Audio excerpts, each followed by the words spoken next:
Está con nosotros don Guillermo Lasso Mendoza, que ya ha anunciado su intención de ser candidato a la presidencia de la República en el 2021. Le damos la bienvenida. Gracias por su tiempo, don Guillermo Lasso. Muchas gracias, Jimmy, por esta invitación. Un saludo a todos los que escuchan y ven a Teleradio. Un saludo a Steven Macías. Y también Rafael Campos. Un saludo para Rafael Campos. ¿Y cómo es eso que se quiere usted o su partido quedar con el CNE? Oiga, eso dijo la señora Tamaín. Bueno, yo creo que quien se ha apoderado del CNE es la señora Tamaín, que está sirviendo a dos amos que quieren que nada cambie en el CNE, para que continúe este proceso de inseguridad que lo que hace es debilitar la institucionalidad democrática del Ecuador. Es lamentable ver hechos como lo anunció nuestra asambleísta Yanine Cruz, el presidente del movimiento Creo, el asambleísta Fernando Flores de Creo. Ese tipo de contrataciones del CNE que han claramente demostrado frente a la justicia que son personas que dedicadas al tráfico de influencias y a la venta de cargos públicos. Por lo tanto, esos son señales muy claras que nos dicen que el CNE no está listo todavía para garantizar unas elecciones transparentes en el 2021, como lo ha dicho muy claramente el consejero Cabrera en una de las sesiones de la semana pasada, que quienes causaron daño en las elecciones del 2017 siguen en el CNE y que nada ha cambiado. Por lo tanto, yo creo que si en Asamblea Nacional se necesitan 91 votos para censurar a la señora Tamaín, yo creo que en la opinión pública ecuatoriana más del 90% de los ecuatorianos tiene una pésima imagen de la presidenta del Consejo Nacional Electoral. Bajo la premisa, don Guillermo, bajo el supuesto de que el CNE esté secuestrado, ¿se puede ganar una elección de esa manera? Hay que dar lucha, hay que dar batalla democrática, y la estamos dando desde ahora, denunciando a tiempo, advirtiendo a tiempo, para que se produzcan los cambios que garanticen el fortalecimiento de la democracia a través de elecciones transparentes. Como le digo, no se necesitan 91 votos en asamblea. Lo que se necesita es la opinión de más del 90% de los ecuatorianos que no cree en la gestión de la señora Diana Tamaín. Pero ¿qué tipo de pasos se pueden dar? ¿El juicio político es uno de ellos, o adicionalmente qué se puede hacer? Yo creo que la ciudadanía debe de expresarse en las calles. Hay que hacerlo así con absoluta claridad. No queda más camino que manifestarse públicamente para decirle a la señora Tamaín que el Ecuador no confía en ella. ¿Por qué? Porque no ha producido ningún cambio en el CNE y se mantienen personas que, como dice el consejero Cabrera, causaron daño en las elecciones del 2017. Ahora, parece que, no parece, es un hecho, que en los juicios políticos, más que los argumentos, que las pruebas, pesan los votos, ¿no?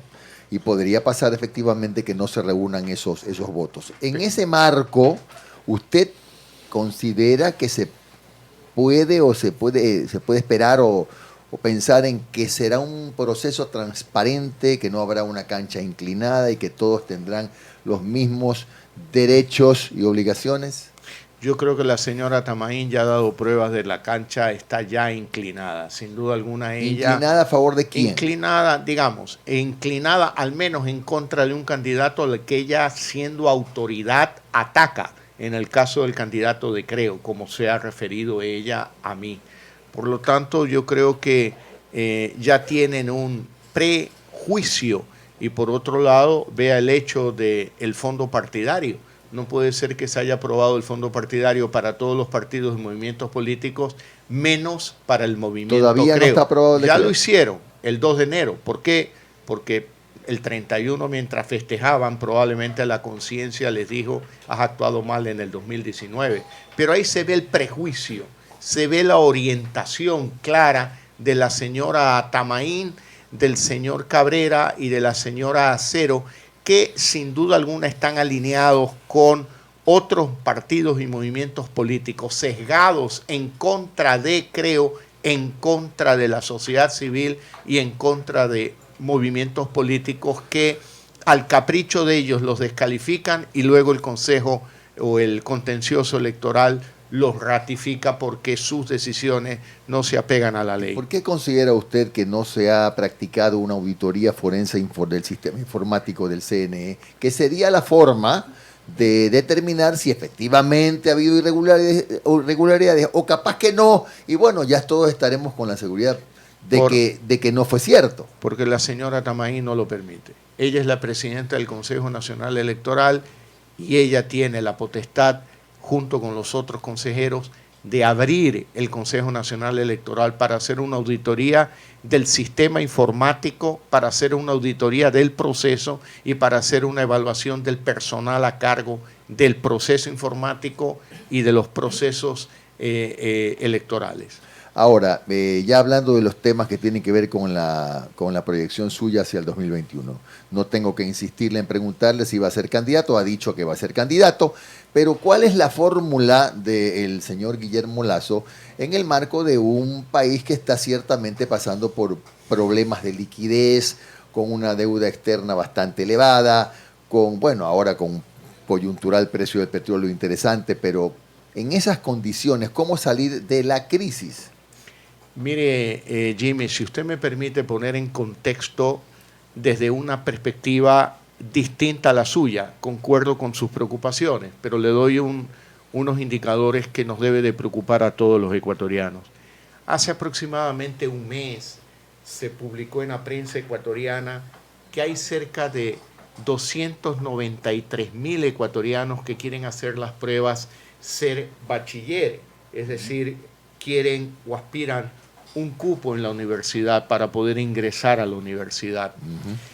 Y no hay 293.000 cupos en las universidades. Y las respuestas que le dan a muchos jóvenes que estudian o que viven, por ejemplo, en Milagro, está bien, si tú quieres estudiar lo que tú quieres estudiar, te tienes que ir a vivir a Loja. Y la familia no tiene dinero para mandar a un joven a estudiar a Loja.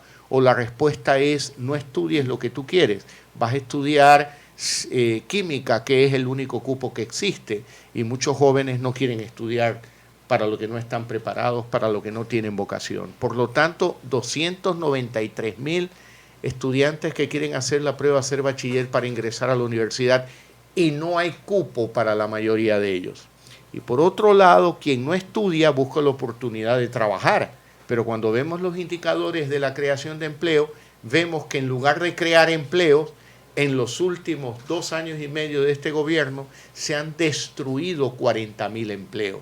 Un gobierno que ofreció 250.000 empleos por año ya debió haber creado 500.000 empleos. Ha destruido 40.000. Nos deben cerca de 540.000 empleos entonces. ¿Qué tenemos enfrente? Una disyuntiva. No hay cupos en la universidad, no hay empleo para los jóvenes. Entonces, ¿a qué se dedican los jóvenes? Penosamente, no todos, muchos de ellos, a los vicios, a la venta de droga, al consumo de droga, a la violencia. Y por eso vemos lo que está sucediendo hoy en la sociedad ecuatoriana. Ahí hay un gran desafío, Jimmy. Y este es el tema que yo quiero colocar en la mesa del debate político, porque todos los candidatos a la presidencia, todos los actores políticos no se pueden negar a debatir este grave problema que tiene la sociedad ecuatoriana. ¿Cómo resolverlo? En materia de educación, una reforma a la universidad que se permita el incremento de estudios a través del sistema online, por ejemplo. Devolver libertad a las universidades para que puedan abrir nuevos centros en distintas ciudades del Ecuador y no tener que pasar por el viacrucis de pedir permiso a la CENESID o al SEACE para poder ampliar la capacidad de las universidades. Y por otro lado, para la generación de empleo necesitamos una economía moderna, una economía productiva. Y recuerde usted que en el pasado habían políticos que estaban viviendo en la disyuntiva entre si se dedican al crecimiento económico o a la justicia social, cuando yo creo que el dilema lo hemos resuelto ya. Nosotros creemos en una economía productiva con justicia social, porque una economía productiva y la justicia social son dos caras de la misma moneda. ¿Y cómo les daría trabajo a usted esos 293.000 muchachos que sí van a tener cupo cuando se generen los cambios que usted plantea? Como le digo, con una reforma al sistema de educación superior, devolviendo la libertad a las universidades, impulsando el estudio de carreras a través del método online y también impulsando la educación técnica, que es la más requerida sobre todo en el sector campesino, en el sector rural del Ecuador, para permitir estudios técnicos, carreras cortas de 2 años que le permitan a un joven adquirir conocimiento para poder desarrollar oficios, carreras técnicas que fueron ninguneadas en el gobierno en la época del correísmo y hasta ahora realmente, privilegiando los grandes títulos de doctor o de PhD, que bienvenido sea, pero que no son la aspiración de la gran mayoría de los jóvenes ecuatorianos. Pero seguiremos teniendo 5 millones de subempleados. Necesitamos impulsar la economía. Mire usted, el año pasado, 2019, la economía decreció 0,2%. Una economía que decrece, destruye empleo. ¿Qué tenemos que lograr? Un gran crecimiento económico. Una economía con indicadores de crecimiento del 7, del 8 y del 9% pueden crear empleo. Es como una locomotora que puede jalar el vagón de las oportunidades para los ecuatorianos. De la noche a la mañana no lo podemos lograr, pero en 4 años de gobierno sí lo podemos lograr. Señor Lazo, pero disculpe la interrupción, le voy a hacer una pregunta con mucho respeto. Dígame. Pero si el país está tan mal, como decimos que está, ¿cómo es que la banca privada registra importantes utilidades en el año? No quiero decir que deben perder, nadie hace negocios para perder, pero ¿cómo es que registra esos números buenos?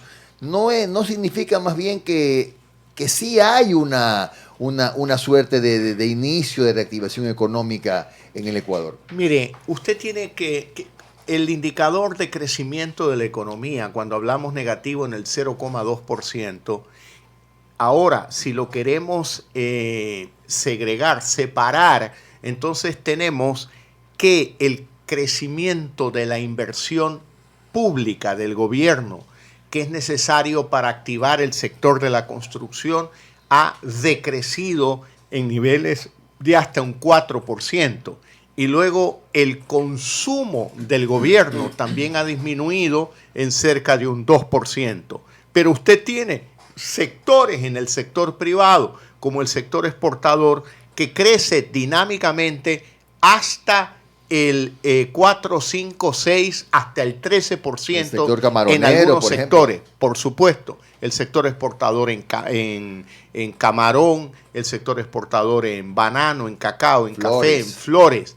Entonces usted tiene una economía privada que tiene una lógica y una dinámica dependiente del mundo externo, independiente de la economía pública, que es dependiente de los recursos que hoy no tiene el gobierno, que ya no los puede tampoco obtener a través de deuda pública y que por eso restringe la inversión en inversión pública, en carreteras, en infraestructura que dinamicen la economía. O sea, a nivel privado los empresarios son exitosos, pero a nivel estatal, quienes tienen al frente en estos momentos el Ecuador no logran sacar al país adelante. Mire, más o menos eso es lo que... Y en buena hora que le vaya bien al sector privado. Y yo le digo también sin pelos en la lengua, en buena hora que le vaya bien a la banca, porque entonces aquellos críticos del éxito de la banca hay que decirles qué ustedes quieren, que fracase la banca como en el año 99, ¿quieren eso?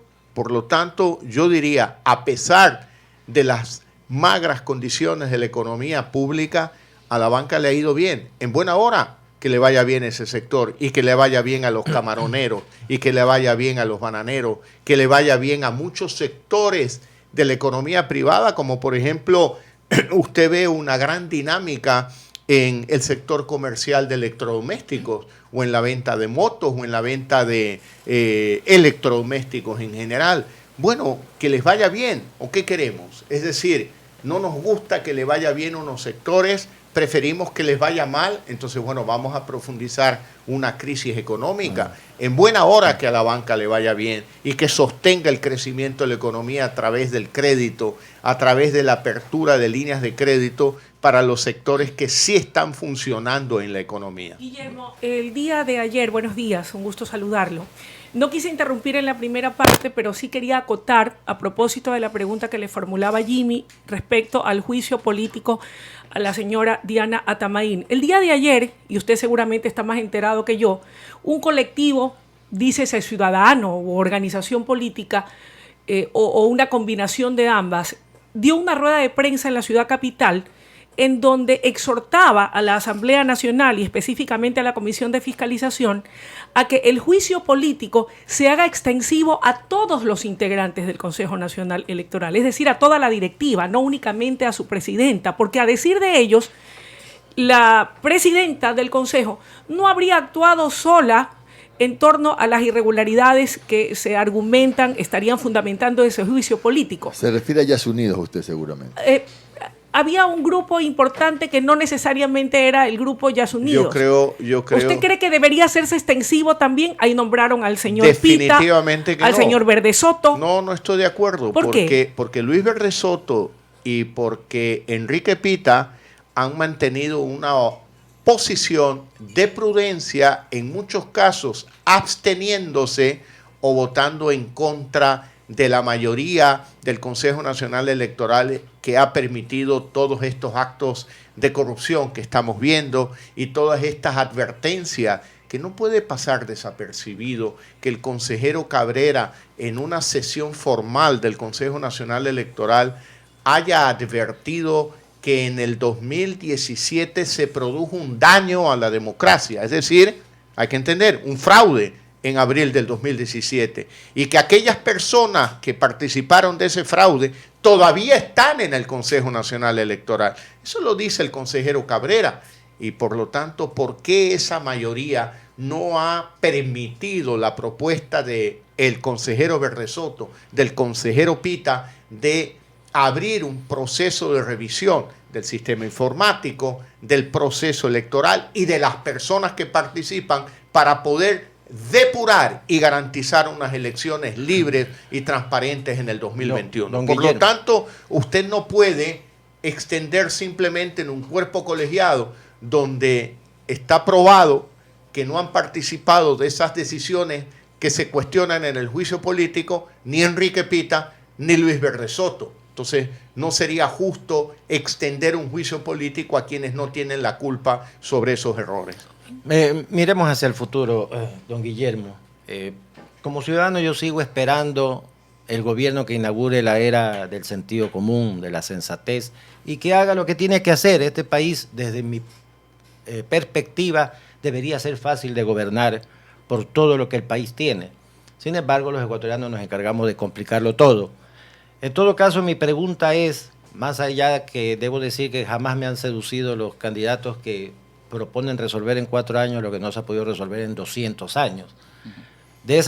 Bajo esa premisa le pregunto, ¿cómo quisiera usted, en el caso de que llegue a la presidencia, que lo recordemos los ecuatorianos? Su gobierno va a ser el gobierno de la vialidad, de la educación, el gobierno de la salud, el gobierno del empleo, que esa ha sido su propuesta central, en lo cual usted ha sido muy puntual y no ha variado en su propuesta.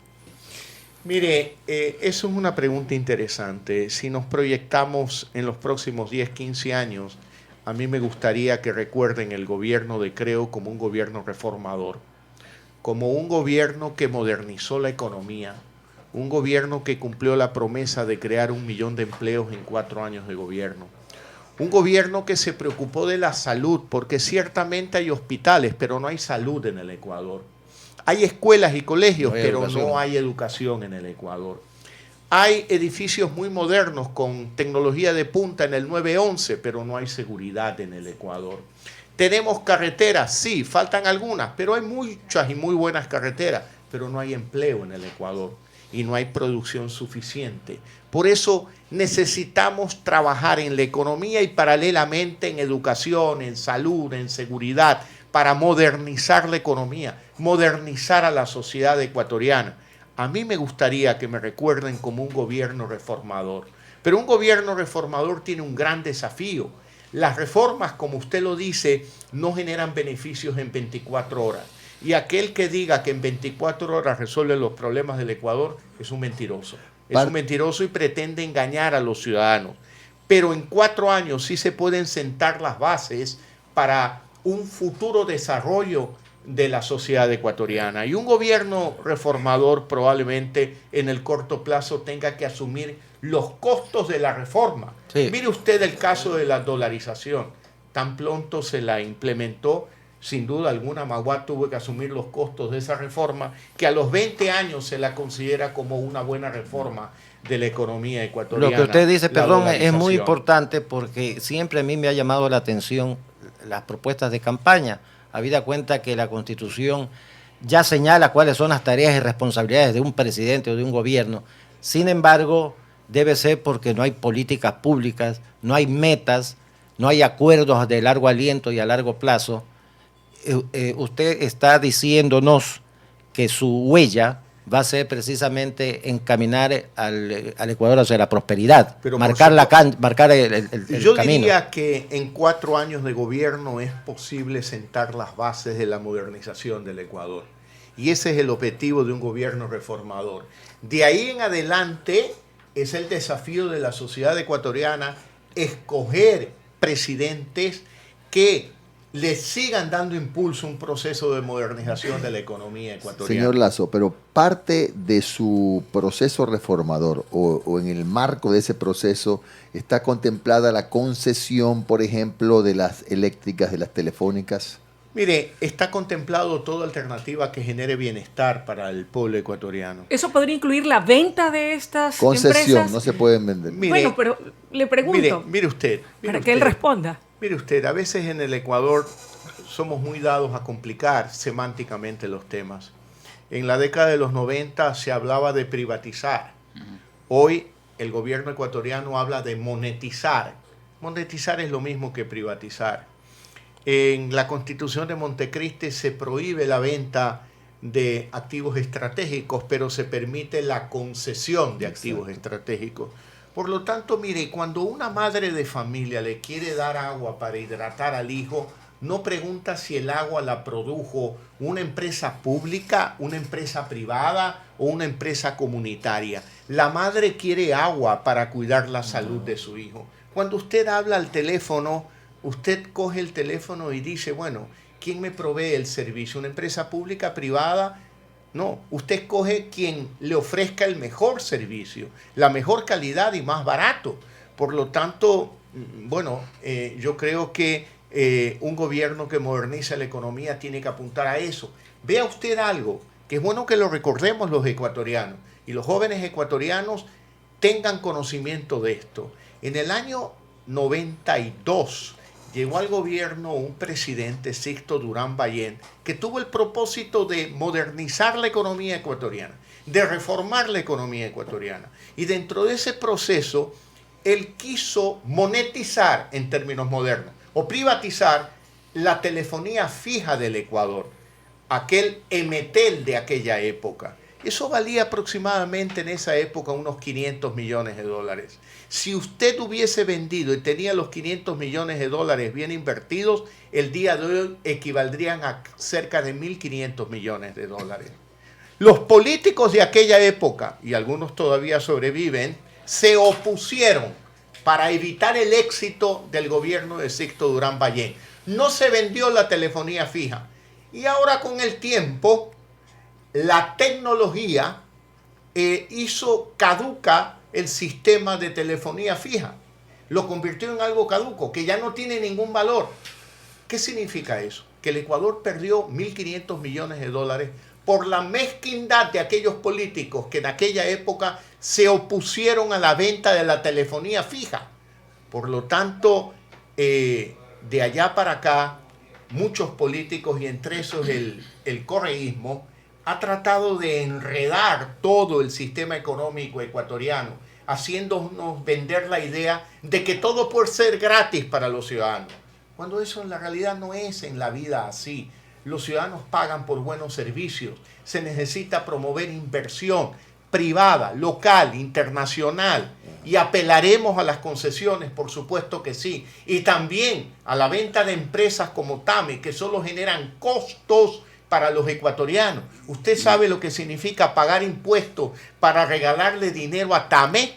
O usted mire lo que significa pagar impuestos para que haya un señor en el Consejo Nacional Electoral que trafique cargos públicos. Eso Señor no es Lazo, posible. ¿usted está de acuerdo con la focalización del precio de los combustibles? Yo estoy de acuerdo con la focalización del subsidio, porque Del no subsidio, puede ser, quise decir, no puede ser que exista subsidio a favor ni de los contrabandistas de combustible, ni de los narcotraficantes, y tampoco para los ricos. Los subsidios no son para los ricos, los subsidios son para los pobres, ¿Cómo? para los pobres. Por eso es necesario focalizar los subsidios de los combustibles. ¿Cómo enfrentaría Guillermo Lazo la crisis del Instituto Ecuatoriano de Seguridad Social? ¿Honrará usted la deuda que mantiene el Estado ecuatoriano con el seguro? Si usted quiere un cambio, una reforma que modernice el seguro, necesitamos una profunda reforma del sistema de seguridad social,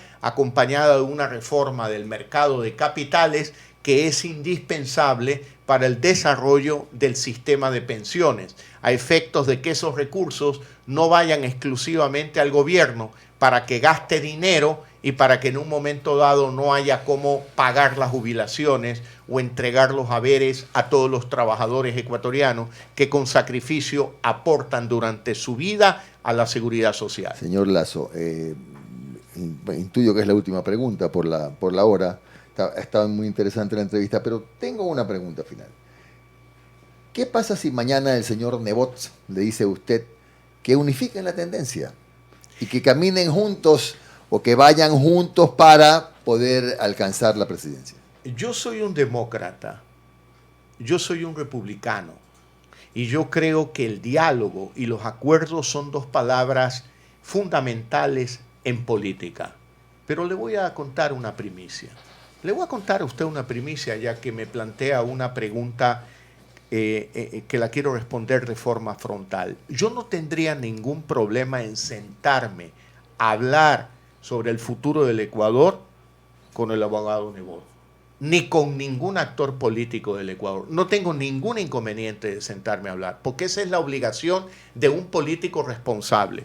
Pero déjeme contarle que la última vez que hice el intento de hablar con el señor Nebot fue el 8 de octubre del 2019, cuando el Ecuador estaba sumido en un caos.